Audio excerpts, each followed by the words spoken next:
आणि यानंतर बातमी आहे विधान परिषदेच्या निवडणुकी संदर्भातली। ठाणे विधान परिषदेच्या निवडणुकीच्या प्रक्रियेला आज सकाळी 8 वाजता सुरुवात झाली आहे। राष्ट्रवादीच्या वसंत डावखरेंना शिवसेनेच्या रवींद्र फाटकांचं आव्हान आहे, त्यामुळे ही निवडणूक अतिशय चुरशीची होणार आहे। आज सकाळपासूनच पोलिसांनी मतदान केंद्रावरती कडेकोट बंदोबस्त लावलेला आहे। दगाफटका टाळण्यासाठी दोनही पक्षातील नेते आपापल्या नगरसेवकांची विशेष काळजी घेताना दिसतात। महायुतीचे गोव्याला गेलेले उमेदवार नुकतेच ठाण्यात मतदान केंद्रावरती दाखल झालेत, त्यामुळे या निवडणुकीसाठी दोनही पक्ष किती सावधगिरीने भूमिका घेतात हे पाहायला मिळतंय।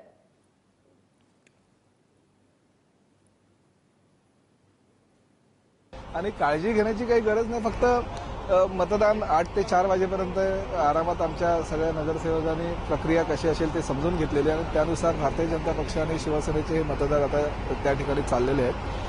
आणि मीरा भाईंदरला एकच केंद्र आहे, एकाच केंद्रावर मीरा भाईंदर शहरातील सगळे लोकप्रतिनिधी एकत्रितपणे आता मतदान करतात। मी प्रत्येक निवडणुकीमध्ये शिवसेना भारतीय जनता पक्ष आपल्या लोकप्रतिनिधींना एकत्रित ठेवून असंच आम्ही मतदानाला जात असतो। महापालिकेच्या निवडणुकीमध्ये आमच्या महापौर ज्यावेळेस विराजमान झाला त्याही वेळेस आम्ही अशाच पद्धतीनं त्यांना एकत्रितपणे नेलं होतं। एक संघ शिवसेना भारतीय जनता पक्ष ही न तुटणारी युती आहे, असं ह्या माध्यमातून आम्ही लोकांना दाखवायचा हा प्रामाणिक प्रयत्न करतात।